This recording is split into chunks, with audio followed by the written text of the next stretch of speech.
शक्ती शांतीरूप महाशून्य बिंदू यांना नम्र नमस्कार.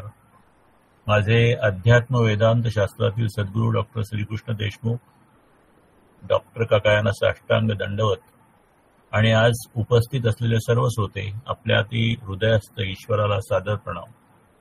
राष्ट्रकल्याण प्रार्थना. हे राष्ट्र मोठे झाले पाहिजे यासाठी अखंड परिश्रमाबरोबर वातावरण शुद्धीही झाली पाहिजे. या दोन्हीची एकत्रता आम्ही करत आहोत. मानवता कल्याणमस्तु, राष्ट्र कल्याणमस्तु, व्यक्ती कल्याणमस्तु. हरिओम. मागच्या पाठाचा थोडक्यात सारांश बघूया आपण. व्यक्तित्वाचा विस्तार आणि त्याचे नियम असा विषय होता मागच्या वेळेचा. अकस्मात ज्या काही घटना घडत असतात, ज्या कधी कधी अनाकलनीय असं पण वाटतात, तर त्या जर का एखाद्याच्या आयुष्यात घडल्या तर त्या घटनांचं विश्लेषण तर्कबुद्धीने करता येईल. कसं करता येईल ह्याबद्दलचं मार्गदर्शन मागच्या पाठात होतं. आता ज्या मीच्या बाबतीत हा सगळा विचार झालेला आहे तो प्रत्येक मी म्हणजे आत्तापर्यंतच्या गेलेल्या सर्व गतकालातलं सगळं संचित म्हणजे आजचा मी असतो. मी म्हणजे मन आणि शरीर म्हटलं तर मनरूपी संचित आणि शरीररूपी संचित हे सगळं दोन्ही एकत्र असतं आजच्या ह्या क्षणाच्या मी मध्ये. पण मनाचं अस्तित्व जे आहे ते शरीराशी मर्यादित नाही. मन शरीराच्या बाहेर सुद्धा आहे, ते अनादी आहे, अनंत आहे. आणि माझ्या शरीरात जसा माझं मन राहतं तशी अनेक मन राहतात. म्हणजे आपण मागच्या वेळेला सगळ्या डिटेलमध्ये बघितलं की अनेक आपल्या ह्याच्यामध्ये काही मायक्रो ऑर्गॅनिझम असतात, व्हायरसेस आपल्या शरीरामध्ये उपयुक्त असतात ते, आणि ते आपल्याकडे राहत असतात. आणि ह्याच्या व्यतिरिक्त आपल्या प्रत्येक पेशीला मन आहे, म्हणून असंख्य मन आपल्या एका शरीरात राहत असतात, एका मनामध्ये राहतात. आणि माझं जे मन आहे ते सर्वव्यापी आहे. मनाच्या भावनांमुळे शरीरात आणि शरीराच्या बाहेर ज्या काही क्रिया घडतात त्याचे परिणाम मनावर, शरीरावर आणि सगळ्या बाहेरच्या विश्वात सुद्धा होतात. आणि हे सगळे परिणाम जे असतात ते एक तर व्यक्त किंवा अव्यक्त स्वरूपात राहतात.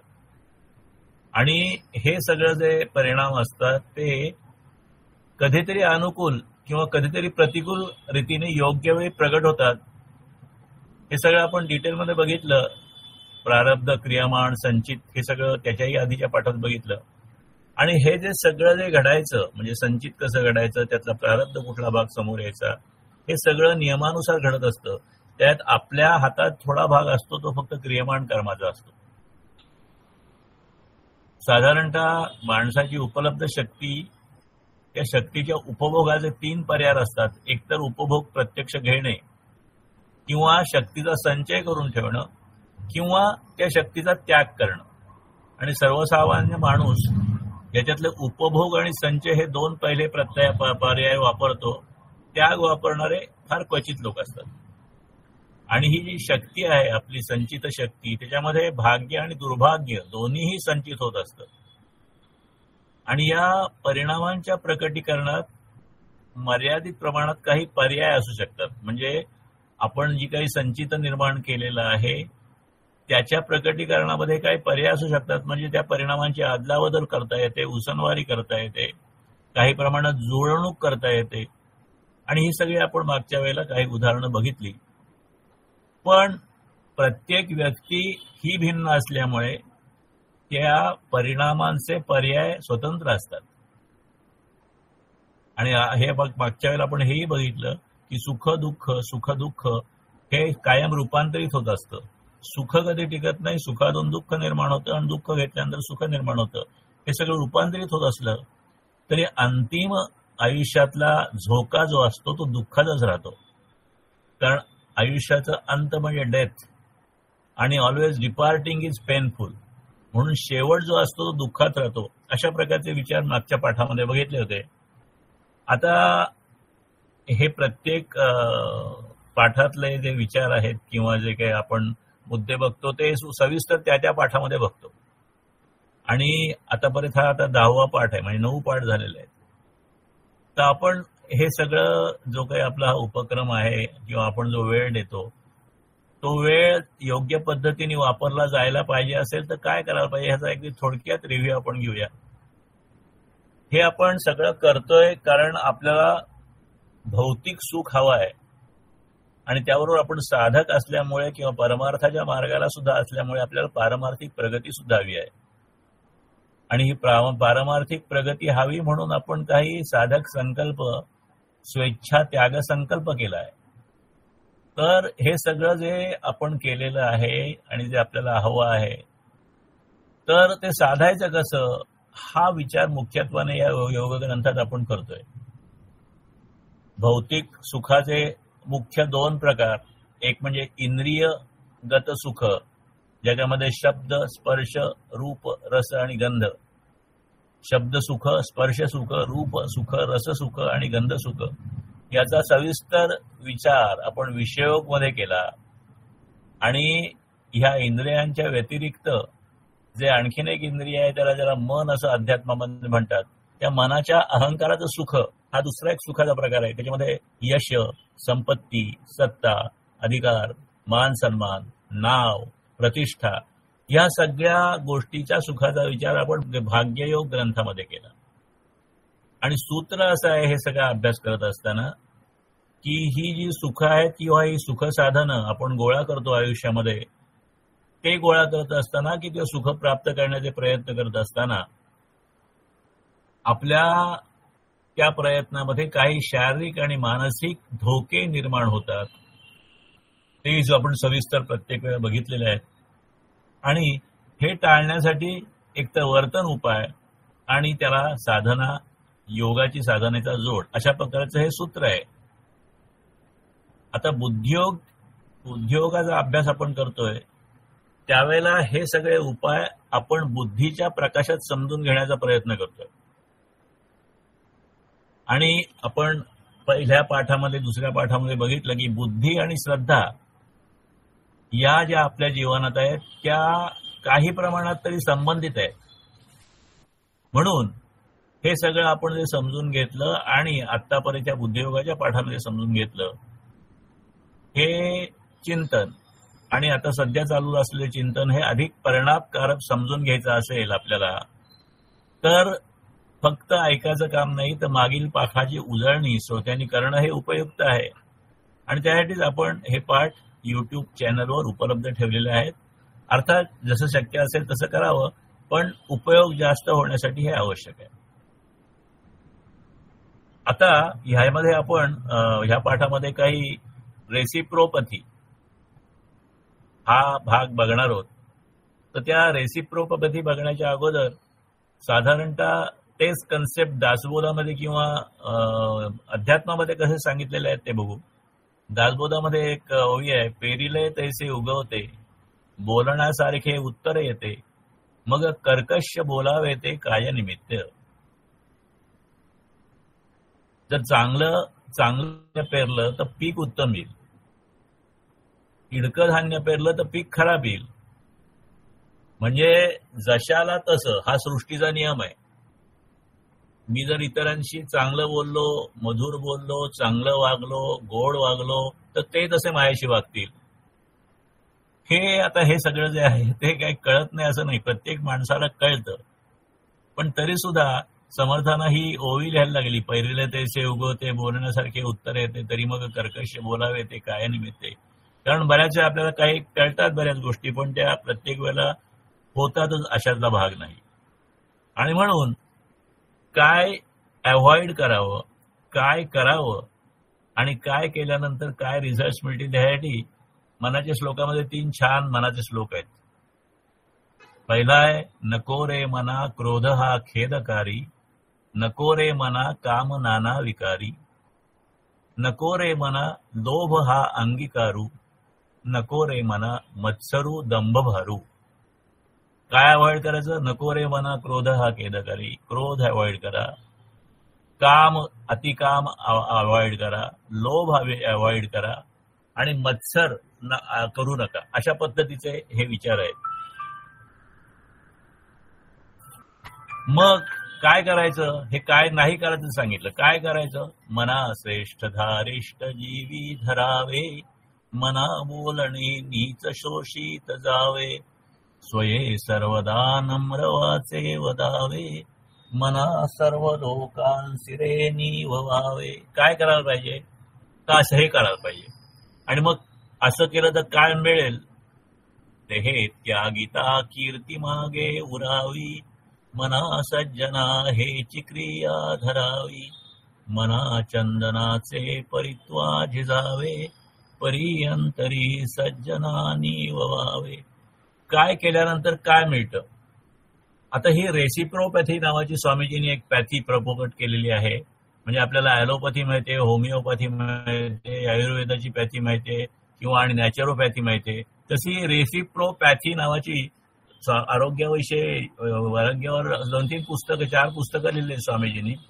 Cure without medicine, cure your disease किंवा डेथ ऑफ डिसीज वगैरे अशा पद्धत. Cure yourself, death of disease अशी पुस्तकं आहेत. त्यात रेसिप्रोपॅथी दिलेली आहे. त्या रेसिप्रोपॅथीचा उल्लेख ह्या प्रकरणामध्ये आहे म्हणून ते थोडक्यात आपण बघू. रेसिप्रोपॅथीची वैशिष्ट्य काय आहेत इतर पॅथींपेक्षा?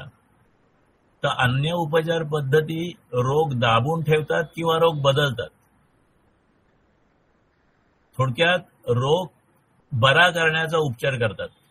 मग रेसिप्रोपॅथी काय करतं? तर रेसिप्रोपॅथी रोग बरा नाही करत, रोगी म्हणजे पेशंट बरा करण्याचं काम करतं. मानवी भावना आणि आजार यातील तसेच वेदना आणि वेदनामुक्ती यातील संबंध म्हणजे बऱ्याच वेळेला आपण डॉक्टरकडे जातो आणि डॉक्टर आजाराचं कारण सांगू शकत नाही, परंतु इथे भावना आणि आजार किंवा वेदना आणि वेदनामुक्ती यातला संबंध रेसिप्रोपॅथीमध्ये क्लिअर होतो. कारण ह्याचं कारण हे, याचं कारण हे आणि त्याच्यावर उपाय हा, अशा पद्धतीचा ते भाग आहे. आजवर आपलं जे काही अनारोग्य होतं किंवा आपल्याला जे काही प्रॉब्लेम येतात त्याचं कारण पूर्वी झालेल्या वर्तनातल्या चुकीमध्ये असतं. हे रेसिप्रोपॅथीचं वैशिष्ट्य आहे, म्हणजे तत्वाचं वैशिष्ट्य आहे. आणि स्वतः रोगी हाच त्याच्या अनारोग्याचं कारण असतो. अशा पद्धतीची ही विचार देणारी रेसिप्रोपॅथी आहे. त्याला बेस काय आहे रेसिप्रोपॅथीचा? तर सत्य हा मूळ पाया आहे.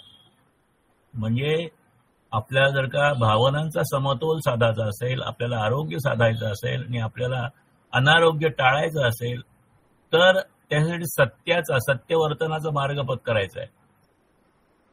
आता ईश्वर किंवा निसर्ग नियम रेसिप्रोपॅथीला मान्य आहेत आणि मूलभूत गती प्रतिगतीचा नियम, आपण ऍक्शन रिॲक्शन म्हणजे सुखातून दुःख, दुःखातून सुख हा जो नियम प्रत्येक वेळेला बघत असतो, हा नियमच ह्या रेसिप्रोपॅथीचा मुख्य आधार आहे. ह्या पॅथीमध्ये सत्याचा शोध घेण्याचा मार्ग श्रद्धा नसून विज्ञान हा आहे. म्हणजे विज्ञानाचे नियम किंवा निसर्गाचे नियम हा त्याचा बेस आहे. आणि ही रेसिप्रोपॅथी ही संकल्पना फक्त समजून घ्यायची नसते किंवा त्याच्यावर फक्त मनन चिंतन करायचं नसतं, तर ती वर्तनात आणायची आहे, तर तिचा उपयोग होईल. इतकंच नाही तर जर का आपण ती वर्तनात आणली आणि आपल्याला त्याचा फायदा आहे असं लक्षात आलं तर आपला काही वेळ आणि आपले जे काही रिसोर्सेस असतील, शांती असेल, संपत्ती असेल, आपली ॲबिलिटी असेल, ह्या सगळ्याचा उपयोग स्वयंसेवी पद्धतीने रेसिप्रोपॅथी तत्वाचा प्रचार करण्यासाठी वापरणं अभिप्रेत आहे. थोडक्यात भावनांना आवर घालून मनाला प्रतिरोध करण्यापेक्षा मनाला नीट समजून देणं आणि घेणं महत्वाचं आहे. आता हे सगळं आपण डिटेल पुढे काही उदाहरणात बघणार आहोत. हे आपण फक्त कन्सेप्ट समजून घेतो या ठिकाणी. आपल्या सगळ्या प्रॉब्लेम्सचं मूळ मन आहे आणि म्हणून उपचार शरीरावर करायचे नसून मनावर करायचे आहेत. थोडक्यात मनाला शिक्षण द्यायचं आहे. मन प्रशिक्षित करून, मनाला संस्कार देऊन, मन विशाल करून आपल्या वर्तनाची वाटचाल हळूहळू पण निश्चितपणे सत्य मार्गावर नियोजित पद्धतीने करणं अशी रेसिप्रोपॅथीची उपचार पद्धती आहे. थोडक्यात डॉक्टर आणि डॉक्टरला ही औषधं चालू आहे, रेसिप्रोपॅथी चालू असताना डॉक्टरांची औषधं बंद करावं असं सांगितलेलं नाहीये. डॉक्टरांच्या उपायाला शांतीची जोड म्हणजे रेसिप्रोपॅथी आहे, म्हणजे ती औषधं अधिक चांगल्या प्रमाणात लागू होती. तर आता हे एवढं सगळं प्रास्ताविक बघायचं, हा प्रबंध 4 जो आहे वैभवाचा मंत्र, ह्या सगळ्या कन्सेप्टवर ह्या प्रबंधामध्ये वैभव किंवा सुख मिळवण्यासाठी कशा प्रकारची प्रार्थना करायची किंवा कुठल्या मंत्राचा जप करायचा किंवा कसं वर्तन करायचं या विषयावर हा प्रबंध आहे. रेसिप्रोपॅथी हा शब्द क्रिया म्हणजे हेतुपूर्वक झालेली मानवी क्रिया आणि तिच्या समशक्तीची आणि विरोधी प्रतिक्रिया म्हणजे क्रिया आणि प्रतिक्रिया यातील परस्पर संबंध दर्शवण्यासाठीच फक्त रेसिप्रोपॅथी हा शब्द आलेला आहे. रेसिप्रोकेटिंग याचा अर्थ आहे त्याला विरुद्ध पद्धतीने मॅच करणं आणि अशी पॅथी. आता बघा, नेहमी आपण बघतो, आता कोरोना होऊन गेला किंवा अन्य ज्या साथी येतात त्यावेळेला आपण तो रोग बरा करण्यासाठी त्याला जे लस दिली जाते किंवा इनॉक्युलेशन जे दिलं जातं ते त्याच रोगाच्या जंतूंचं इनॉक्युलेशन असतं. म्हणजे रोगाने रोग बरा करणं किंवा काट्याने काटा काढणं हे लक्षात घेऊन हे रेसिप्रोपॅथीचा कन्सेप्ट आपल्या लक्षात येईल. बघा, कुठलंही इच्छित फळ, जे आपल्याला एखादं इच्छित फळ मिळवायचं असेल तर मेंदूची खात्री पटवून ते मिळवता येतं. आणि कुठल्याही गोष्टीबद्दल मनाची खात्री झाली की मेंदूच्या मार्फत, मेंदूमध्ये आणि मेंदूच्या मार्फत सगळ्या शरीरामध्ये बदल घडून आणता येतात. आणि नंतर हळूहळू ह्या वर्तनाने आणि ह्या उपायांनी ते बदल सबंध शरीरात प्रस्थापित होतात. आणि मग अशा पद्धतीने जे आपल्याला फळ मिळवायचं आहे, जी इच्छा आपल्याला प्राप्त करायची आहे, जी इच्छा आपल्याला पूर्ण करायची आहे, ती आपल्या मनाने, आपल्या मेंदूत आणि आपल्या शरीरात बदल निर्माण झाल्यामुळे आपल्या मनातली इच्छा शरीराकडून प्रत्यक्षात आणली जाते. आणि म्हणून ह्या प्रकरणामध्ये किंवा ह्या प्रबंधामध्ये ह्या सिद्धांताला अत्यंत महत्वाचं स्थान आहे. थोडक्यात आपल्या मनाने आपण प्रार्थना करायची, ती प्रार्थना कन्सिस्टंटली करायची, त्याप्रमाणे हळूहळू स्वतःत बदल घडवायचा आणि त्या बदल घडून आपल्याला जे काही पाहिजे ते साध्य करायचे. हे कन्सेप्ट ह्या प्रकरणातलं आहे. आणि मग स्वामीजीने काही उदाहरणं दिलेत हे समजून घेण्यासाठी. आणि आतापर्यंत थोडा तो तात्विक होता, परंतु त्याने बघा की नेहमी काय होतं, काय असेल तर काय केलं जातं. आणि मग त्यांनी सोपी साध्या गोष्टी सांगितलंय की एक म्हणजे हेवा आणि राग. हेवा म्हणजे मत्सर थोड्याफार प्रमाणात, अगदी हेवा म्हणजे फार कडक मत्सर नाही, परंतु हेवा आणि राग ह्या गोष्टी आल्या तर एखाद्या वेळेला आपला जर का पराभव झाला किंवा आपल्याला ज्या नको त्या गोष्टी घडून आल्या तर पराभूत माणूस त्या पराभवाचा बदला घेण्याचा ध्यास घेतो. म्हणजे त्याचा पराभव झालेला असतो, तो पराभव त्याला लागलेला असतो, मनाला लागलेला असतो, त्याचा अपमान झालेला असतो, म्हणून त्याचा बदला घेण्याचा ध्यास घेतो. आणि तो काय करतो, तो काळजीपूर्वक आपल्या कृतीची योजना आखतो आणि अनुकूल संधी आलेली दिसताच एकदम झेप घेतो. मूळ काय याचं, हेवा आणि राग. आणि हेवा आणि रागातून ह्या सगळ्या गोष्टी होतात. दुसरी गोष्ट म्हणजे असंच एक उदाहरण दिलंय, कामवासना. कामवासनेमुळे किंवा मदनाच्या प्रभावाने इतिहासात घनघोर युद्ध झालेली आहेत. बऱ्याच युद्धाचं मूळ कारण हे असू शकतं. आता उदाहरणार्थ सीता हरण झालं आणि त्यामुळे रामायण घडलेलं आहे, किंवा द्रौपदीचा भर दरबारात अपमान झाला आणि त्याच्यानंतर महाभारत घडलेलं आहे. तर अशी इतिहासामध्ये जर का आपण बघितलं तर अनेक घरोघर युद्ध या कामवासनेमुळे झालेली आहेत. मग काय होतं, प्रेम भावनेने झपाटलेला तरुण दारुण दुःख भोगतो आणि मग त्याच्यातून मार्ग काढण्यासाठी तो पैसा सुद्धा उधळतो, मनशांती घालून बसतो आणि इतर आपत्ती ओढून घेतो आणि मिळवतो काय, तर त्याला जी काही कामवासनेची जी पराभव झालेला असतो तो येतो. म्हणजे युद्ध करून सुद्धा त्या गोष्टी साध्य केल्या जातात. आता आणखीन एक उदाहरण म्हणजे ममतेचं उदाहरण आहे. आपल्या आवडत्या माणसांसाठी अनेकांनी आपल्या आयुष्यातल्या अनमोल अशा संधी वाया घालवल्या आहेत.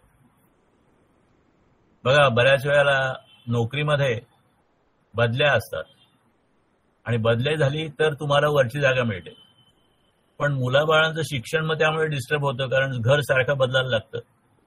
म्हणून मुलाबाळांचं शिक्षण व्यवस्थित व्हावं, हा जो भाग आहे ममतेचा तो मिळावा म्हणून कित्येक जण वरची जागा आणि बदली नाकारतात.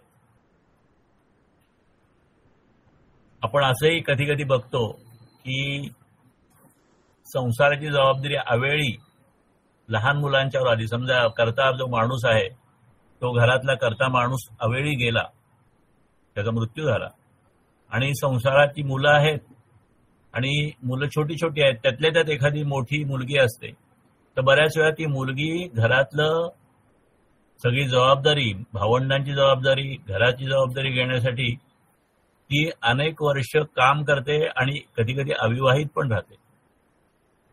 इथे आपण काय बघतोय की आपण आपली गोष्ट साध्य करण्यासाठी वेगळ्या म्हणजे एक विचार मिळवण्यासाठी किंवा एक सुख मिळवण्यासाठी अनेक दुःख घेतो. आता जो लोभ आहे, लोभ ही एखाद्याची जी गोष्ट असेल तर पैसे कमी असतात, पण पैसे कमी असले तरी वर्षानुवर्ष कवडी कवडी पैसा पैसा साठवून आणि मग आपली हौस मौज सगळं मारून त्याने अमाप संपत्ती जमा केली असं आपण अनेक वेळा बघतो. कधी कधी आपण वाचतो किंवा ऐकायला पण येतं की भिकारी जे असतात बाहेर बसलेले असतात ते भिकारी सुद्धा पैसे जमा करून प्रचंड पैसा साठवतात आणि तो कधी वापरत नाहीत स्वतः. बऱ्याच वेळेला स्वतःच्या सुखवासना मारून किंवा घरात लोकांकडे दुर्लक्ष करून आणि बऱ्याच वेळा अपमान सहन करून स्वाभिमानाची तिलांजली देऊन सुद्धा हा पैसा जमवता येतो. आणि असा पैसा जमवण्याचा लोभ लागला की अशा पद्धतीने तो लोभ पुरा करण्यासाठी अनेक पद्धतीची दुःख माणसं घेतो. तर अशा पद्धतीने व्यक्ती तेवढ्या प्रकृती म्हणून अशी वेगळी वेगळी अनेक उदाहरणं देता येतील. त्याच्यात कन्सेप्ट हा आहे की माणूस जे आहे तो आपल्या आकांक्षा पूर्ण होणारा साध्या सुध्या गोष्टी करतो, परंतु एक आकांक्षा पूर्ण होण्यासाठी अनेक आवश्यक ज्या गोष्टी आहेत त्याचा तो त्याग करत असतो. थोडक्यात हे कधी घडतं की ममतेचा म्हणा किंवा संपत्ती एकत्र करण्याचा म्हणा किंवा सन्मानाचा म्हणा किंवा स्टेटसचा म्हणा, वेगळ्या वेगळ्या पद्धतीचा कुठल्याही गोष्टीचा ध्यास लागला तर ध्यास लागल्यानंतर तो ध्येयाचा ध्यास लागला की ह्या गोष्टी घडतात. पण ध्यास म्हणजे तरी काय?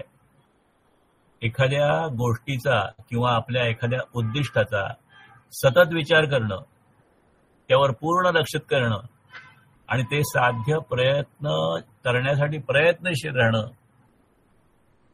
ह्याचा अर्थ असा असतो की कायम ते ध्येय डोळ्यासमोर असतं, आपल्या डोक्यात ते ध्येय असतं आणि ध्येय पूर्ण होईपर्यंत त्याच्याबद्दल परोपरीने विचार करत राहायचं आणि त्या दिशेने काम करत राहायचं. ध्येय म्हणजे काय? आपण काय मिळवू इच्छितो, काय साध्य करू इच्छितो याचं निश्चित केलेले उद्दिष्ट असतं, ते ध्येय असतं. आणि ध्यास म्हणजे काय? की ध्यास म्हणजे एखाद्या गोष्टीचा किंवा उद्दिष्टाचा सतत विचार करणं आणि त्यावर पूर्ण लक्ष केंद्रित करणं आणि त्यासाठी प्रयत्नशील राहणं. आता हे आपण कशाला समजून घेतोय की आपल्याला शेवटी सुखासाठी या रेसिप्रोसिटीच्या ज्या प्रार्थना आहेत त्या प्रार्थना समजून घ्यायच्या. त्या प्रार्थना या प्रबंधामध्ये स्वामीजींनी पुढे दिलेल्या आहेत. ध्येयाचा ध्यास याचा अर्थ असा की आपण निश्चित केलेलं ध्येय पूर्ण होईपर्यंत त्याबद्दल सतत विचार करत राहणं आणि त्या दिशेने काम करत राहणं. आता उदाहरण बघा,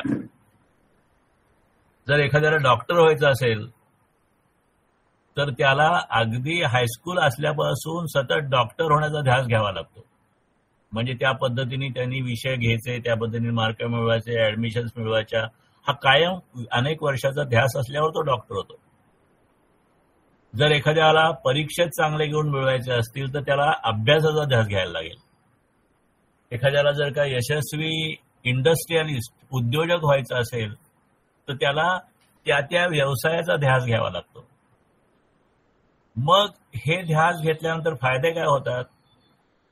व्यक्ती त्यामुळे अधिक प्रेरित होते, अधिक काम करते, प्रभावीपणे काम करते, वेळेवर काम करते, आणि मग हे सगळं केल्यामुळे त्या व्यक्तीला यश मिळवण्याची शक्यता वाढते. म्हणून ध्येय साध्य करायचं असेल तर ध्यास घेणं खूप महत्वाचं आहे, आणि ध्यास घेतल्यानंतर व्यक्ती कठोर परिश्रम करून आपलं ध्येय नक्कीच पूर्ण करू शकते. आता इथे आपल्याला सुखाचा ध्यास मिळवायचा असेल किंवा आपल्या इच्छापूर्तीचा ध्यास मिळवायचा असेल तर काय करायचं? तर व्यक्ती, आपण काही उदाहरणं बघितली आतापर्यंत वेगळ्या वेगळ्या कॉन्टेक्स्टमध्ये. आणखीन एक उदाहरण मला आठवलं ते सांगतो मी ते, की कॅशियस क्ले किंवा मोहम्मद अली, आधी कॅशियस क्ले होता तो आणि नंतर तो मोहम्मद अली झाला, प्रसिद्ध बॉक्सर होता.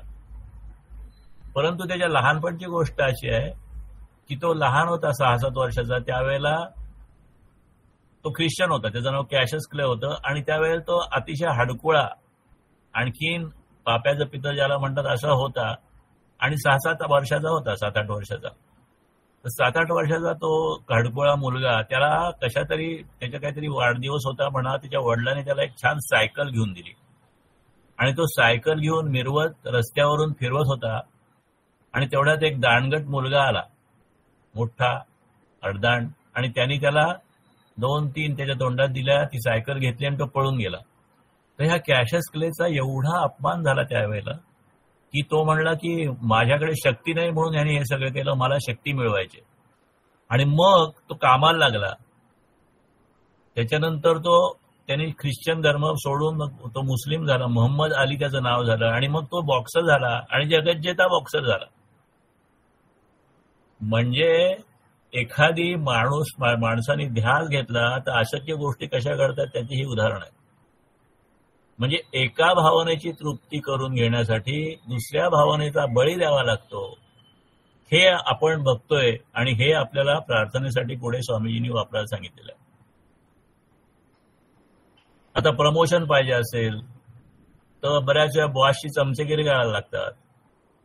कामवासना, ममता, लोभ, वडील, कुटुंब प्रमुख, या सगळ्या गोष्टींची उदाहरणं आपण बघितली. तर माणसाच्या जगण्याची धडपड म्हणजे काय असते की एक सुख पाहिजे, त्या सुखासाठी दुःख, दुःखामागून सुख, आणि हे सुख दुःखाचं रहाड गाडगं असंच चालू राहतं. आणि म्हणून शेवटी एकाची निवड करणं म्हणजे दुसऱ्याला वाट करून देणं असतं, आणि शेवटी अशाच पद्धतीने जीवन चालू राहतं, आणि शेवटी या जीवनाचा न संपणाऱ्या धडपडीचा शेवट संपूर्ण नाशात होतो. आता हे सगळं आपण समजून घेतोय कारण परत हा विषय सुखप्राप्तीचा आहे. बुद्धियोगामध्ये सुखप्राप्तीचाच विषय आहे. मग सुखाचे प्रकार तरी कुठले आहेत? तसे आपण जर का सुखाचे प्रकार बघितले तर विषय सुख आहे, आत्मसुख आहे, आणि निद्रा सुख आहे. त्यातला आत्मसुख आणि निद्रा सुखाची चर्चा आपण आज करणार आहे. तर विषय सुखाचा हा विषय असल्यामुळे आपण आत्मसुख म्हणजे आत्मज्ञान जेव्हा होईल त्यावेळेला सुख मिळतं, स्वतःची ओळख, खरी ओळख, सत्य स्वरूप परमेश्वराशी आपलं नातं आपल्याला जळलं ते आत्मसुख. आणि निद्रा सुख तर आपण सगळेजण अनुभवतो, परंतु त्याच्या व्यतिरिक्त ज्याच्यासाठी आपण प्रयत्न करत असतो ते विषय सुख असतं. आणि विषय सुख म्हणजे शरीराच्या मदतीने इंद्रियांच्या उपयोगाने मिळणारं सुख. हा एक मगाशी आपण प्रकार बघितला, म्हणजे त्याच्यामध्ये 5 शब्द, स्पर्श, रूप, रस आणि गंध. तर रस म्हणजे काय? रससुख म्हणजे काय?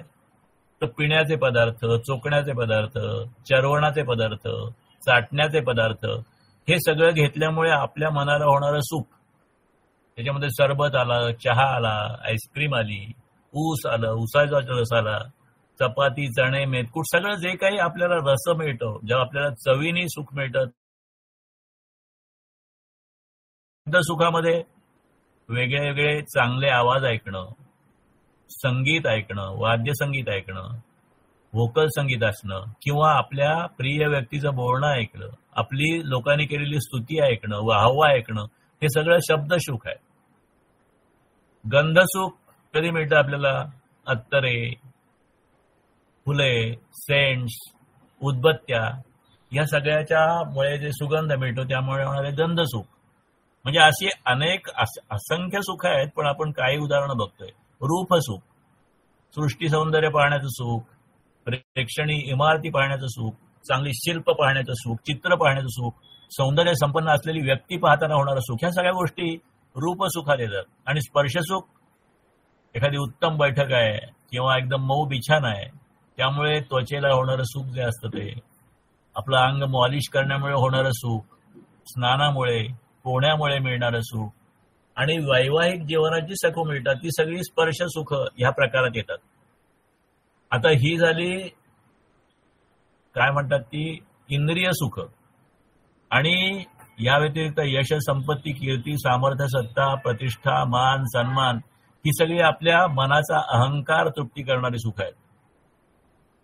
कारण शेवटी सुखाची व्याख्या आहे की अनुकूल, मनाला अनुकूल वाटणारे ते सुख, अनुकूल वेदनियम इति सुखम आणि प्रतिकूल वेदनियम इति दुःखम असं म्हणतात. म्हणजे दोन्ही आहेत त्या खऱ्या वेदनाच. अध्यात्मशास्त्र हे दोन्ही वेदना आहेत, परंतु एक अनुकूल वेदना आहे आणि दुसरी एक प्रतिकूल वेदना आहे. परंतु ह्या यश, संपत्ती, कीर्ती जरी कितीही मिळाली त्यावेळेला काही काळ बरं वाटतं, परंतु ती शेवटी परत दुःखातच निर्माण होते. सामर्थ्य किती मिळालं, सत्ता किती मिळाली, कुठलंही पोझिशन मिळाली तरी हळूहळू वर जात शेवटी त्या ठिकाणी अगदी उत्कृष्ट जरी कुठल्याही क्षेत्रात आपण झालो तरी, आता मध्ये कुठेतरी सचिन तेंडुलकरचा इंटरव्ह्यू होता की त्याच्यात त्यांनी सांगितलं ना की मी क्रिकेटमध्ये खूप चांगलं मिळवलं, मग राहिलं काय आयुष्यात? तर राहिलं म्हणे मला बॅडमिंटन खेळायची खूप हौस होती किंवा कुठला तरी टेनिस वगैरे काहीतरी सांगितलं त्यांनी, आणि तो मला खेळामध्ये नाही विशेष प्रतिक्रिया. म्हणजे थोडक्यात सुख मिळतं परंतु ते पूर्ण तृप्त करणारं सुख नाही. पण समाधान, तृप्ती, प्रसन्नता, शांती, आनंद, निर्भयता ह्या सगळ्या गोष्टी या सुखाने मिळत नाहीत. आणि म्हणून आपल्याला फक्त जो काही सुखाचा अनुभव येतो तो प्रयत्न करून येतो, परंतु तो कायम टिकणारा नसतो. म्हणून प्रत्यक्ष सुखरूप होणं हा जो भाग आहे तो अध्यात्माचा विषय असतो. आणि हे जे हव्यास आहेत आपल्याला ते भरपूर प्रकारचे हव्यास असतात. म्हणजे जसे आता हे आपण वेगळ्या वेगळ्या इंद्रियांचे किंवा मनाच्या अहंकाराची सुख बघितली, तसं खावं, बऱ्याच गोष्टी खाव्या असं वाटतात, कधी कुणाला वेगवेगळी व्यसनं करावीशी वाटतात, अनेक स्पर्श असेल, आपल्याला वाचन वेगळ्या वेगळ्या पद्धतीचं वाचावं असं वाटतं, पहावं वाटतं, अनेक निर्मिती, चित्र निर्मिती किंवा शिल्प निर्मिती किंवा लेख निर्मिती किंवा कविता निर्मिती अशा निर्मिती करावी लागतात, अनेक पद्धतीची संपत्ती मिळावी लागते, सत्ता, ज्ञान, मान असे अनेक हव्यास आहेत. मग आता हे सगळं स्वामीजींनी सांगितल्यानंतर ते म्हणतात की भाग्याचा किंवा वैभवाचा मंत्र कसा तयार करायचा. आता हे सगळं पाहिजे आपल्याला, आणि ते मिळवण्यासाठी काय मार्ग आहेत किंवा काय मिळतं आणि काय सोडतं ह्याच्याबद्दलचा आपण विचार केला. आणि त्याच्यामध्ये आपल्याला असं दिसलं की सुखाची गती निर्मिती केली तर त्याच्यातून दुःख निर्माण होतं, आणि दुःख जर का घेतलं तर त्याच्यातून हळूहळू सुख निर्माण होतं. हा रेसिप्रोपॅथीचा किंवा आपण नेहमी लंबकाचं उदाहरण घेतो किंवा न्यूटनचे थर्ड लॉ ऑफ मोशन बघतो, every action has equal and opposite reaction. ह्या सगळ्या तत्वावर इथे वैभव प्राप्तीचं मंत्र दिलेलं आहे. या प्रकरणाचं नावच आहे की वैभव कसं प्राप्त करावं, वैभव प्राप्तीचं मंत्र काय आहे. आता त्याच्यावर स्वामीजी म्हणतात की आतापर्यंत ह्या सगळ्या पाहिलेल्या उदाहरणावरून हे स्पष्ट आहे की ज्याला सुदैवाने लाभ करून घ्यायचा आहे त्यांनी कुठल्या तरी प्रकारचे आपत्ती सोसण्याचं वचन दिलं पाहिजे. म्हणजे तुम्हाला एक पाहिजे ना, मग एक त्रास सोसण्याचं तुम्ही वचन दिलं पाहिजे तर ती मिळते. आणि हे जे तत्व आहे हे या रेसिप्रोपॅथी मंत्राची गुरु केली आहे. आणि म्हणून ह्या तत्वाला अनुसरून या पुस्तकात स्वामीजींनी आपल्याला काही प्रार्थना सुचवलेल्या आहेत. त्या सगळ्या आपण नाही घेतलेल्या, आपण 2-3 महत्वाच्या प्रार्थना घेतलेल्या आहेत. आता ही रेसिप्रोपॅथी जी आहे, त्या रेसिप्रोपॅथीची खरी तत्व जी काय आहेत ती समजावी याच्यासाठी त्या प्रार्थना दिलेल्या आहेत. आणि प्रार्थना या शब्दाऐवजी मेंदूची खात्री पटवण्यासाठी उच्चारावयाचे शब्दप्रयोग असं सुद्धा म्हटलं तरी चालेल, असं स्वामी म्हणतात. कारण त्यामुळे प्रार्थना म्हणजेच मेंदूची खात्री पटवण्यासाठी उच्चारावयाचे शब्दप्रयोग. आणि ईश्वर हा शब्द आलेला आहे, तर ईश्वर म्हणजे निसर्ग, निसर्गाचे नियम म्हणजेच ईश्वराचे नियम असतात, म्हणून ईश्वराऐवजी निसर्ग हा शब्द वापरला तरी चालेल. आता ह्या ठिकाणी ह्या कन्सेप्टवर सुख मिळवण्यासाठी कुठली प्रार्थना करायची, तर ती अशी आहे, हे सर्व शक्तिमान निसर्गा किंवा परमेश्वरा, जन्मभर मी ज्यासाठी प्रयत्न करीत आलो आहे त्या सुखाचं विज्ञान शुद्ध मर्म मला समजलं आहे. ते मर्म असं आहे की सुख मिळवताना किंवा मिळवल्यानंतर दुःख निर्माण होतं. एवढं जरी असलं तरी देखील या सुखाबद्दलची नावड माझ्या मनात निर्माण होत नाही. मला अमुक अमुकची आकांक्षा आहे. मग त्याच्यामध्ये तुम्हाला पाहिजे असेल तर इंद्रिय सुख किंवा मनाचं सुख, आपण आतापर्यंत ज्या बघितल्या त्या, मला अमुक अमुक सुखाची आकांक्षा आहे आणि कोणतेही परिणाम होणार असले तरी माझ्या त्या लालसेची तृप्ती होऊ दे. ही एक प्रार्थना आहे. बघा, ही प्रार्थना जी आहे या प्रार्थनेमध्ये बरेच कॅच आहेत आणि थोडंसं काय म्हणतात ते सरकास्टिक पद्धतीने हे प्रार्थना दिलेले आहेत, परंतु हे मुद्दाम शिक्षण देण्यासाठीच म्हणतात. परत एकदा वाचतो ही प्रार्थना. सुख मिळवण्यासाठीची प्रार्थना. हे सर्व शक्तिमान निसर्गा, जन्मभर मी ज्यासाठी प्रयत्न करीत आलो आहे त्या सुखाचं विज्ञान शुद्ध मर्म मला समजलं आहे. सुख मिळवताना नंतर दुःख निर्माण होतं हे मला कळलं आहे. तरी देखील अमुक अमुक सुखाची आवड माझ्या मनात निर्माण होत आहे आणि ती जात नाही. मला हे मिळवण्याची आकांक्षा आहे आणि कुठलेही परिणाम होणार असले तरी माझ्या लालसेची तू तृप्ती कर. ही एक सुख मिळवण्यासाठी प्रार्थना दिलेली आहे. दुसरी, हे सर्व शक्तिमान निसर्गा, ईश्वराच्या शक्ती अस्तित्वाबद्दल शंका असेल नसेल तर ईश्वरा, म्हणजे हे शक्तिमान निसर्गा किंवा ईश्वरा, ज्या सुखासाठी मी जन्मभर प्रयत्न करत आलो आहे त्याचा गर्भिताशय मला उमगला आहे. यापुढे या अविरत चाललेल्या धडपडीत मी आपणहून आळा घालीन. मला कशाचीही इच्छा राहिलेली नाही आणि यापुढे मी प्रतिक्रियेचे जीवन जगीन. मी ज्याला लायक असेन तेवढेच मला मिळू दे. ही प्रार्थना जी आहे, ही प्रार्थना मागे मला काही जे पाहिजे ते मिळू दे आणि त्याच्यासाठी वाटेल ते परिणाम मी द्यायला तयार आहे. इथे असं म्हणतात की हे सर्व शक्तिमान परमेश्वरा, ज्या सुखासाठी मी जन्मभर प्रयत्न करीत आलो आहे त्याचा गर्भिताशय मला उमगला आहे. यापुढे या अविरत चाललेल्या धडपडीला मी आपण होऊन आळा घालीन. मला आता कशाचीही इच्छा राहिलेली नाही किंवा आस राहिलेली नाही आणि म्हणून यापुढे मी प्रतिक्रियेचं जीवन जगेन. मी ज्याला असेल तेवढंच मला दे. आणि ह्या सगळ्या दोन्ही प्रार्थनेच्या आधारित ह्या प्रार्थनेसाठी आपल्या विचारामध्ये प्रत्यक्ष कृती आराखडा सुद्धा देणारी ही तिसरी प्रार्थना आहे. ती म्हणते, हे सर्व शक्तिमान परमेश्वरा, ज्या सुखासाठी मी जन्मभर प्रयत्न करीत आलो त्याचा गर्भितार्थ मला उमजला आहे. मी या अविरत चाललेल्या सुखाच्या धडपडीला आळा घालीन. आता मला कुठल्याही गोष्टीबद्दल झुरणी नाही आणि यापुढे मी प्रतिक्रियेचं जीवन जगेन. आणि ह्याच्या पुढचा जो भाग आहे तो उपायाचा भाग आहे. आत्मशुद्धीचं लक्ष गाठण्यासाठी म्हणजे ह्या सगळ्या प्रक्रियेतून मला स्वतःची शुद्धी गाठण्याचं लक्ष गाठण्यासाठी मी अमुक वर्षाचा काळ नेमून घेत आहे. म्हणजे 2, 3, 5, 10, 25 जे काय म्हणत असेल ते मी अमुक वर्षाचा काळ नेमून घेत आहे.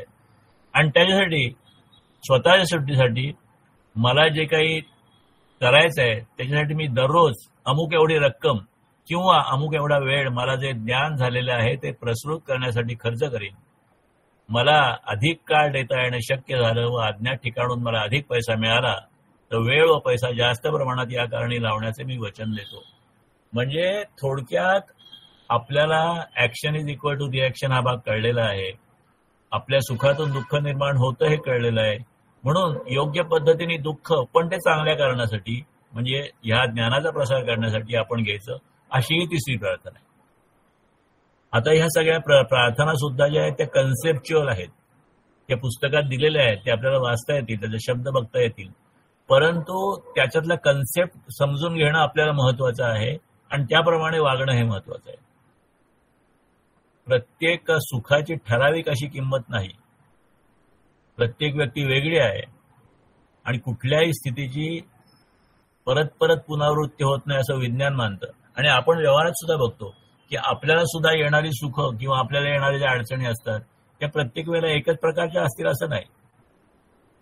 आता एखाद्या माणसाला पहिल्या शर्यतीत प्रथम क्रमांक मिळतो आणि एखाद्याला अनेक प्रयत्न करावे लागतात पण मिळत नाही. म्हणजे माणसाचा अनुभव आहे की काही काही गोष्टी आपल्याला पटकन जमतात आणि काही काही गोष्टी आपल्याला कितीही प्रयत्न केले तरी जमत नाही.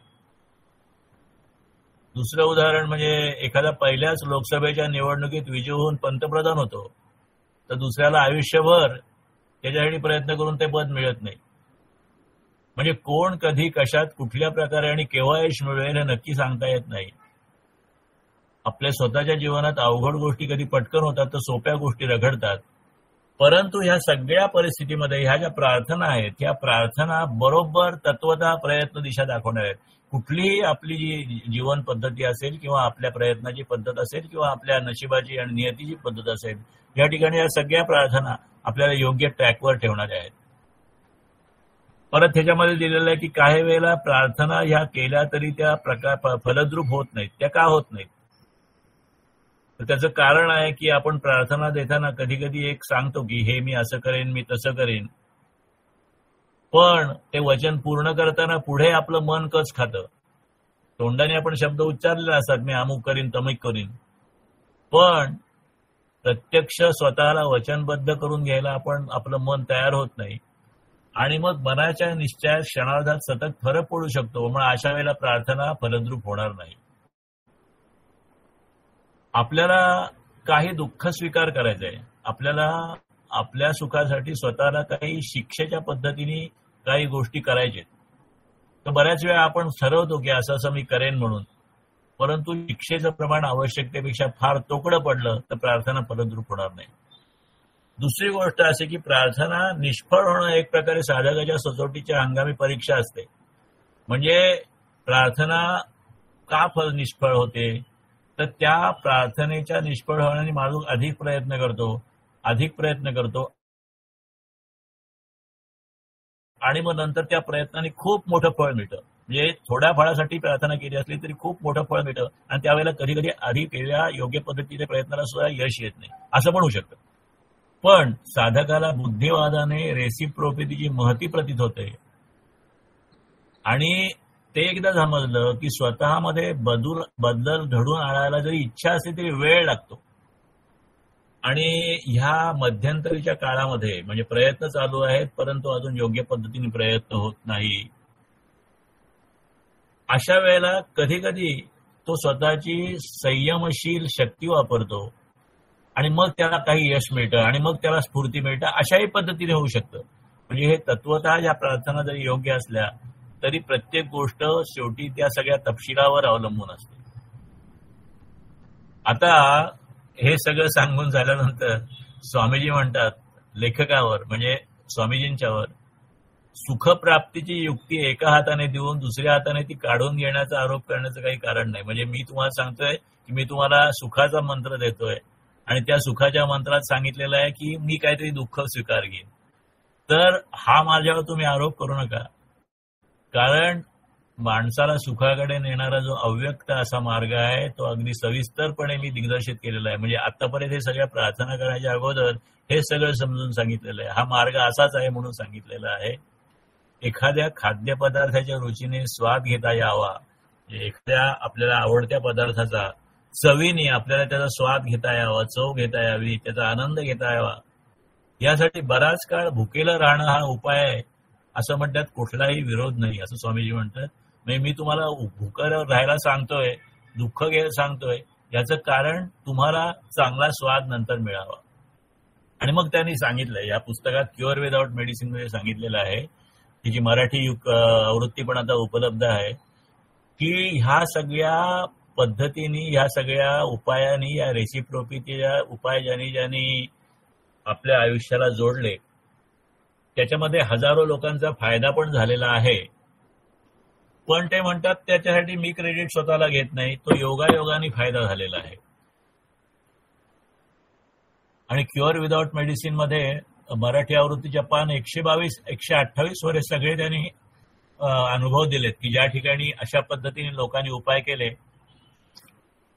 त्यांचे कुठले कुठले रोग गेले, तर त्याच्यामध्ये डिटेलमध्ये तिथे वाचता येईल आपल्याला. परंतु काही पेशंटचा निद्रानाश गेलेला आहे, न्यूमोनिया, क्षय, सौम्य पद्धतीचा ट्यूमर, भावनेचा उद्रेक, हे सगळे प्रॉब्लेम्स गेलेले आहेत वेगळ्या वेगळ्या पेशंटच्या. अनियमित पाळी, मंथली पिरियड, अल्सर, डोके ठणकणं, अर्धांगवात, ह्या सगळ्या गोष्टीवर हा स्वामीजींनी प्रत्यक्ष प्रयोग केलेले आहेत आणि त्याचे केस स्टडीज ज्याला म्हणतात प्युअर विदाउट मेडिसिन मध्ये आहेत. योगायोग हे देखील कार्यकारण नियमाने नियंत्रित असतात, हे या गोष्टीचं पहिलं आणि महत्वाचं स्पष्टीकरण आहे. म्हणजे स्वामीजी म्हणतात की मी सांगितलं आणि त्यांनी केलं हे माझं क्रेडिट नाही. शेवटी असं आहे की त्यांचं प्रयत्न जमले आणि निसर्गाने त्यांना दिलं. तर ह्या पद्धतीने योगायोगाने सुद्धा त्याला यश मिळालं असू शकेल किंवा एखादं त्यांना मिळालं पण नसेल. परंतु आपण अशा पद्धतीने एकदम सुखासाठी जो त्याग करायचा तो हळूहळू करायचा की एकदम मोठ्या पद्धतीने करायचा, हे ज्याने त्याने ठरवायचंय. आता त्यासाठी परत आपण मनाच्या श्लोकाकडे येऊ. समर्थ म्हणतात, मना चंदनाचे परिता झिजावे, परी अंतरी सज्जना निववावे.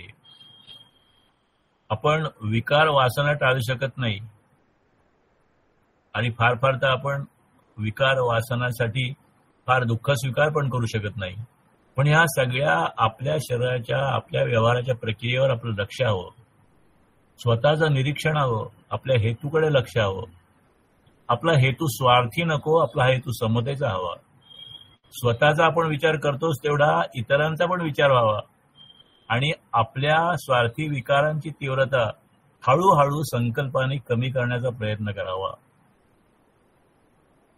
आणि म्हणून समर्थ उदाहरण देतात की ते कुऱ्हाड असते, तिच्या चंदनाच्या झाडाचे तुकडे तुकडे करते.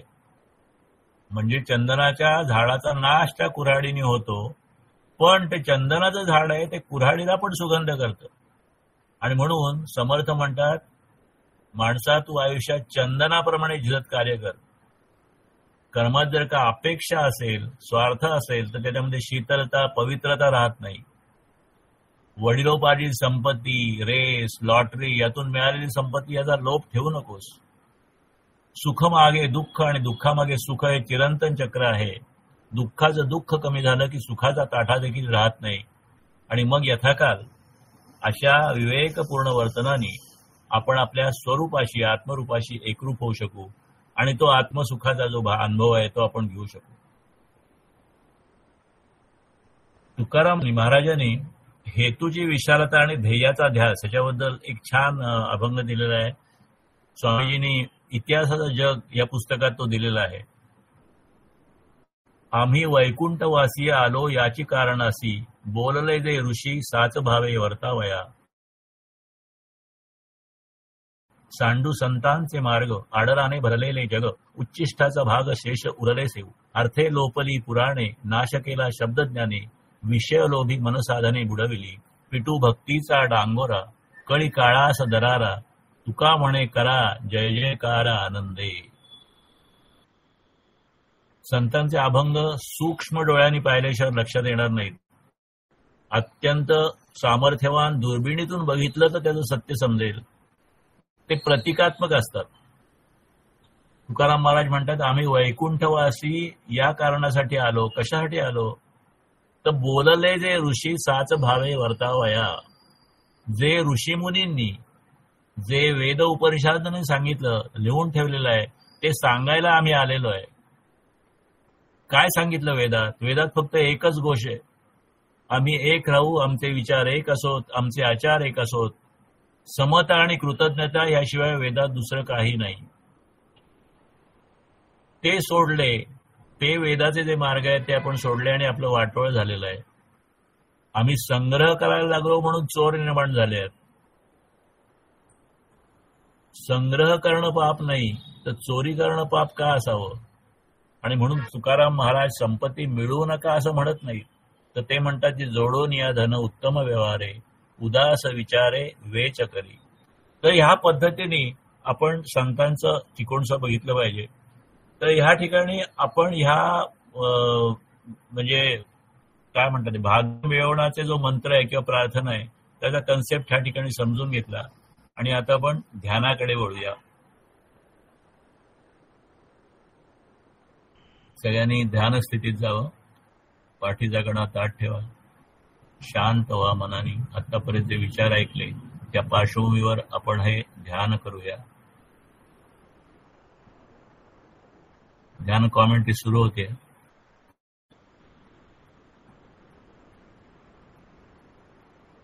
किती आनंदाची गोष्ट, आज तुम्ही आमची आठवण काढली. तुमच्या शरीरात राहून आजपर्यंत आम्हाला विषमतेचं दुःख होतं. आज तुम्ही आमच्याशी बोललात, आठवण काढली. आम्हाला विसरू नका, आमच्याशी बोलत जा. आम्ही तुमच्याच बरोबर आलेलो आहोत.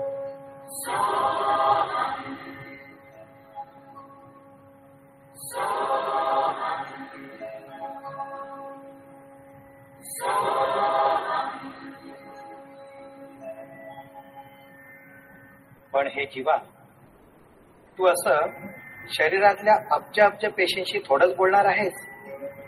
सगळ्या पेशींना एकत्र म्हणून हे बोललास, ठीक केलंस. आता हा संवाद 6 मुख्य ठिकाणी घडवायचा आहेस. ओहम सोहम ही प्रश्नोत्तर मनातच ठेव आणि तुझ्या शरीरातल्या खालच्या भागांपासून सुरुवात कर. मांडी घालून बसला आहेसच तर कमरेच्या मागच्या भागापासून मेंदूपर्यंतचा भाग निवडूयात. तोच महत्वाचा आहे. हे जीवा, तू तुझ्या जाणीवेचा प्रचंड साठा पाठकण्याच्या खालच्या टोकाला करून ठेवला आहेस. येथे कितीतरी वाटांनी तुझी शक्ती येते आणि जाते. शरीरातल्या या मागच्या पहिल्या चक्राचं नाव आहे मूलाधार चक्र. हा चौक महत्वाचा आहे. स्वच्छतेची केंद्र इथंच आहे. जीव निर्माण करण्याची हत्यारं इथंच आहे. हे प्रथम शुद्ध करायला हवं. जा, या चौकामधून नसानसांच्या वाटांनी समतेचा, ओजाचा, शक्तीचा संदेश पोहोचव. पहा पहा, अगदी तळातून एक सूक्ष्म ओज वर वर येत आहे. किती तेज त्याचं, केवढी दीप्ती, रंग सांगता येणार नाही. तरीही सर्व बाजूंनी लखलखत तेज, बिंदूत साठवलेलं ब्रह्मांड वर वर येत आहे. पण तुझं ध्यान बिंदूवरच राहू दे. बाकीचं काम तेजाच्या उलट्या धारा आपोआप करतील. या चौकात तू यशस्वी झालास.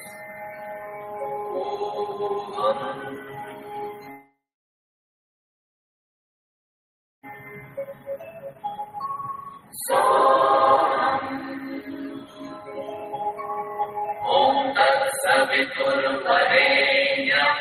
भर्गो देवस्य धीमहि धियो यो नः प्रचोदयात्.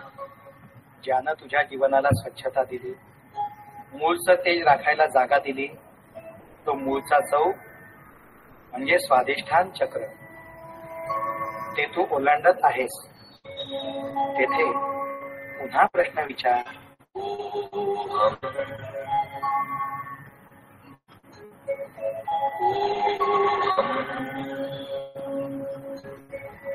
उत्तर येईल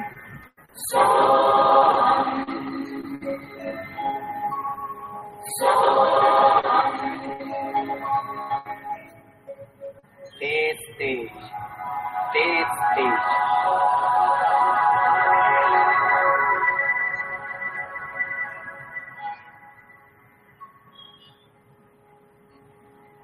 तुझ्या आवडत्या दुसऱ्या जीवाच्या मिलनाचं हे शक्ती केंद्र आहे. दुसऱ्यावर अवलंबून असणारा वैवाहिक आनंद तू पत्करलेला आहेस, तर त्याचं उत्कृष्टत्व इथं जागृत होईल. यापुढे तुझं तेज, तुझी शक्ती आता स्वाधिष्ठान चक्रात पोहोचली आहे. स्व अधिष्ठान, माझं अधिष्ठान असं तू म्हणावंस असं हे स्थान आहे. तुझ्या मुलाबाळांचं प्रेरणास्थान आहे. तसंच दुसऱ्या दृष्टीनं तू जेथून निर्माण झालास त्या स्थानाचं प्रतीक आहे हे. इथं फुललेल्या स्फुल्लिंगानं ते प्रतीक अधिक तेजस्वी, शक्तिवान, धैर्यवान, वीर्यवान बनेल. शरीरातल्या समतेप्रमाणे दुसऱ्या शरीराशी समबंध राखी अखेरच्या समतोल वाटचालीचा हा एक आवश्यक उच्च समभोग तू तटस्थपणाने पाहिलास. याचा उपयोग तुला नंतर होईल.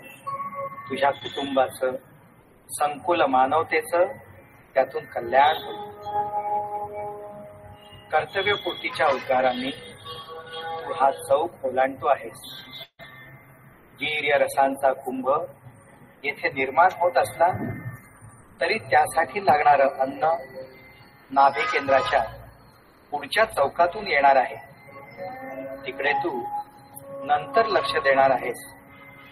तूर्त तुझ्या शरीरशुद्धीची ही सगळी क्रिया चांगली करण्यासाठी खालून वर येत असलेली सूक्ष्म शक्ती वर वर यायला हवी. ती इथंच आहे. तू द्रष्टा होऊन ती पाहतो आहेस. मूलाधार चौकातून स्वाधिष्ठान चक्रात पोहोचलेली ही शक्ती तू द्रष्टा होऊन पाहतो आहेस. या मागोमाग कौलात वर चढलेली ती शक्ती पहा. एक खालून वर आलेली सूक्ष्म बिंदू शक्ती, निराकार, तेजपुंज, वेगवान, वेलाशून्य, सूक्ष्म प्राय पण तरीही पर्वतप्राय. तुझ्या शक्तीचं आश्चर्य तिसऱ्या चौकात पोहोचलं आहे. ओम तत्सवितुर्वरेण्यं भर्गो देवस्य धीमहि धियो यो नः प्रचोदयात्. तिसरा चौक किती भव्य आणि महत्वाचा. नाभी केंद्रात, मणिपूर केंद्रात जसा दुसरा मेंदूच अवतरलेला आहे. पोटातले निरनिराळे अन्नरस, रसशक्ती याचं रूपांतर करण्याचं विलक्षण काम इथं चौवाटांनी होत आहे. याची शुद्धी तू एकाग्रतेने करतो आहेस. या सर्व कार्याला तू नम्र नमस्कार, त्याची चौकशी कोहम न करणार आहेसच. तुझ्या सर्व अन्नाचं सुरेख शक्तीत रूपांतर करणारे हे तुझे पेशी सहकारी आहेत. त्यांना दिवसभर शांतीने वागव. संतापाचे लोट तू आत पोटात सोडणार नाहीस. त्यामुळे तुझं अन्न शुद्धच राहील. अशी तुझी बुद्धी शुद्ध राहो. याही चौकात तू यशस्वी झाला आहेस.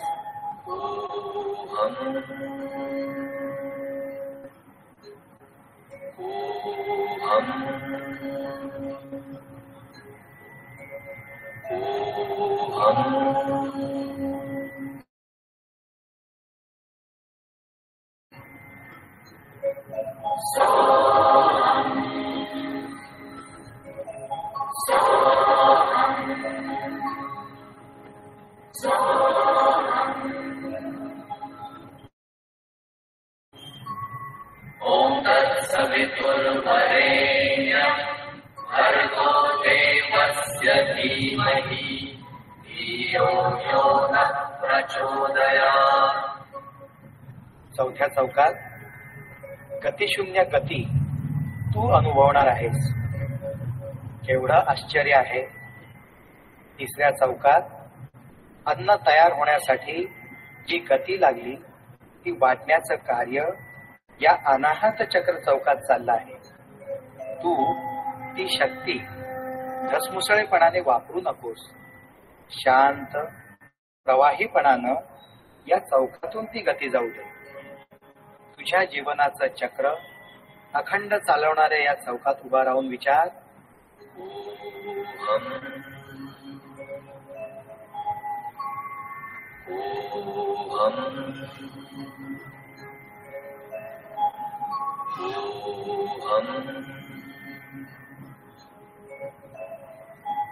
केवढी नीरव शांतता, निस्तब्ध शांती, अगदी शांत शांत.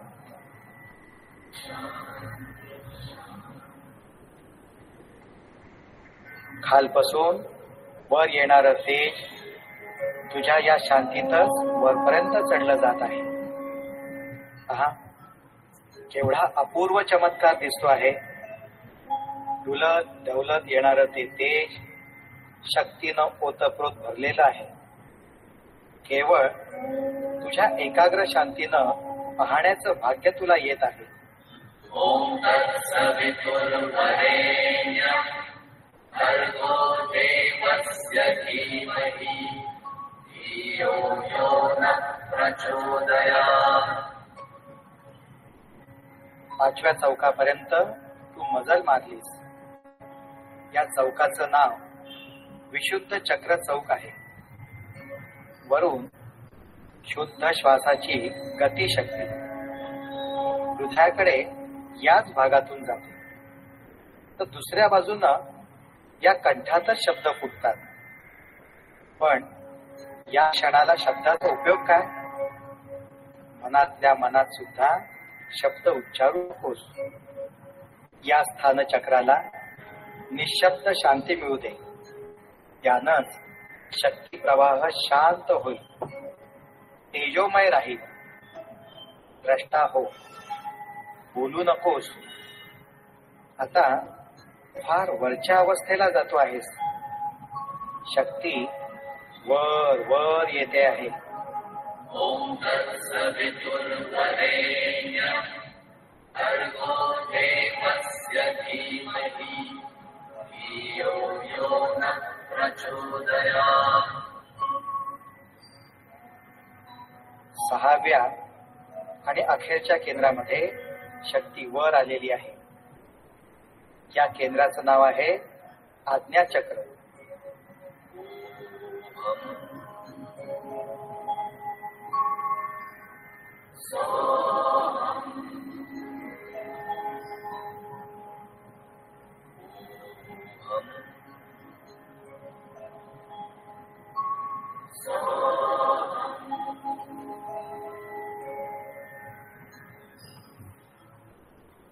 अरे जीवा, इथूनच तुझ्या आज्ञा सुटत होत्या.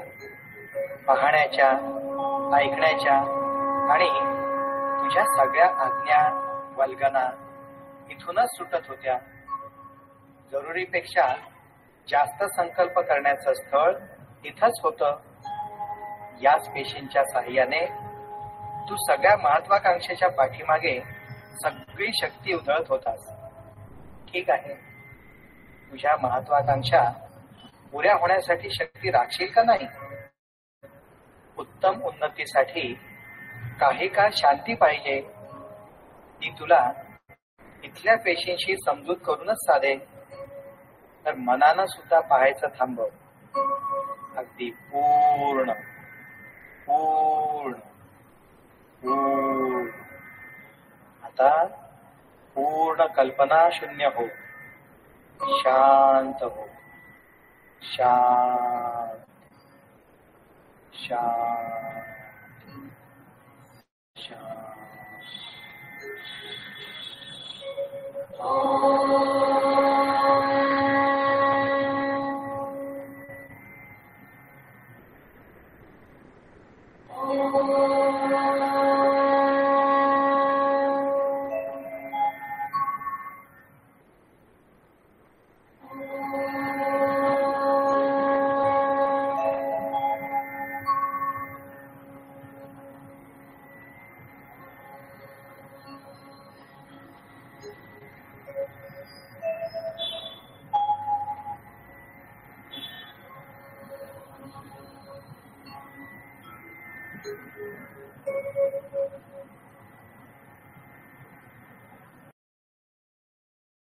या ठिकाणी आपली ध्यान प्रक्रिया पूर्ण झालेली आहे. आता आपण शेवटच्या आत्मचिंतन प्रार्थनेकडे जाऊया. माझ्या आंतरिक शक्तीला स्मरून मी माझे स्वतःचे खरे कल्याण करून घेण्याचा निश्चय करीत आहे. माझे व्यक्तिमत्व आजवर मी जसा वागलो तसे बनले आहे. माझ्या या पुढल्या प्रेरणा चांगल्या राखण्याचा मी निश्चय करीत आहे. मला आलेल्या वाईट अनुभवांबद्दल मी इतरांना दोष देण्याऐवजी आत्मचिंतन करीन. खोटे समाधान घेण्यापेक्षा धैर्याने आणि सद्बुद्धीने काम करीन. त्यामुळे मला यश मिळेल, शांती मिळेल आणि ती टिकेल. ज्या प्रमाणात मी हे चिंतन करीत आहे त्या प्रमाणात ती शांती मला आताही मिळत आहे. हरिओम तत्सत. ब्रह्मार्पणमस्तु. सर्वांना धन्यवाद. सर्वांना नमस्कार.